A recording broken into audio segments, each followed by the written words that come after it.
سامعین ناظرین، infection control society آپ کی صحت کے لیے، آپ کی آگاہی کے لیے مضامین آپ کی سماعت کے لیے پیش کرتی ہے۔ ورلڈ ڈائبٹیز ڈے کے حوالے سے ہم ڈائبٹیز کے بارے میں معلومات دینا چاہیں گے۔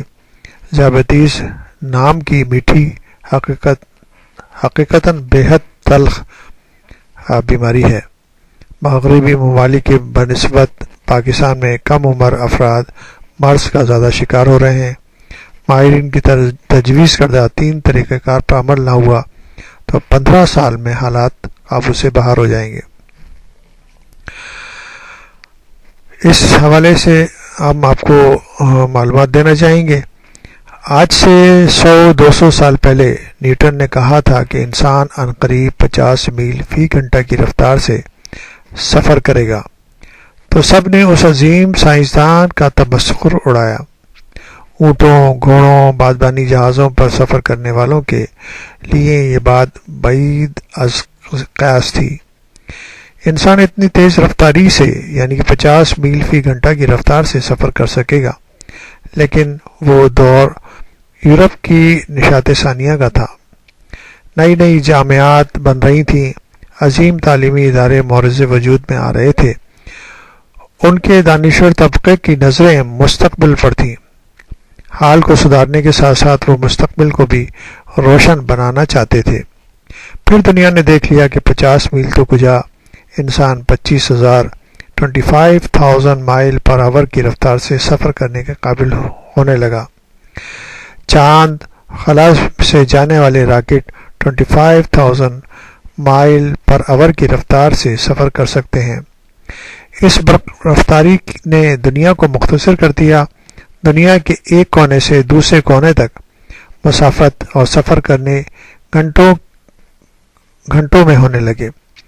ہر شعبہ زندگی میں انقلابی تبدیلیاں آ چکی ہیں، جن میں شعبہ طب بھی ہے اور شامل ہے۔ بہت سے علاج سمجھے جانے والے امراض قابل علاج ہو چکے ہیں، جیسا کہ چیچک، طاعون یعنی کہ اسمال پاکس، پلیگ وغیرہ۔ بہت سے امراض کے علاج کے سلسلے میں قابل ذکر پیش رفت ہو چکی ہے اور ہو رہی ہے۔ زندگی کے دورانیے میں اضافہ اور معیار زندگی بہتر آ رہی ہے۔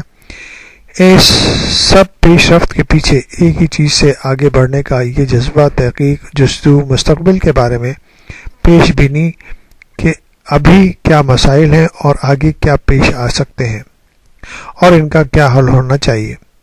یہی صورتحال ذیابیطس کے سلسلے میں بھی ہے۔ انٹرنیشنل ڈائبٹیز ایسوسی ایشن کے اعداد و شمار کے مطابق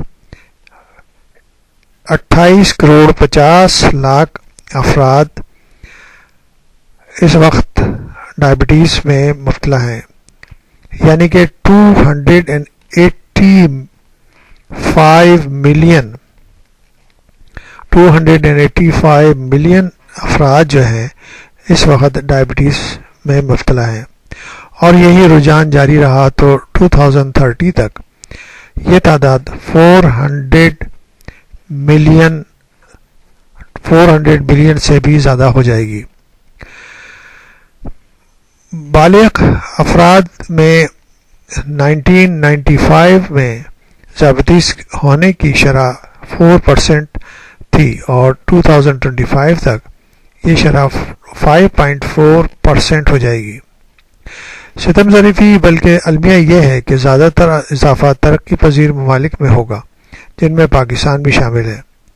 2025 تک اضافے کی شرح ترقی یافتہ ممالک میں 42% ہوگی، یعنی کہ انڈیا، پاکستان، بنگلہ دیش اور سری لنکا وغیرہ میں اگر کنٹرول نہ کیا گیا تو یہ شرح بہت تیزی سے بڑھنا شروع ہو جائے گی، جبکہ ترقی یافتہ ممالک میں یہ شرح 170 یعنی کہ 170% ہوگی۔ مریضوں کی تعداد 85 ملین سے بڑھ کر 228 ملین تک پہنچ جائے گی، اور 2025 میں ذیابیطس میں مبتلا 75% افراد ترقی پذیر ممالک میں رہ رہے ہوں گے، جبکہ 1995 میں یہ شرح صرف 62% تھی۔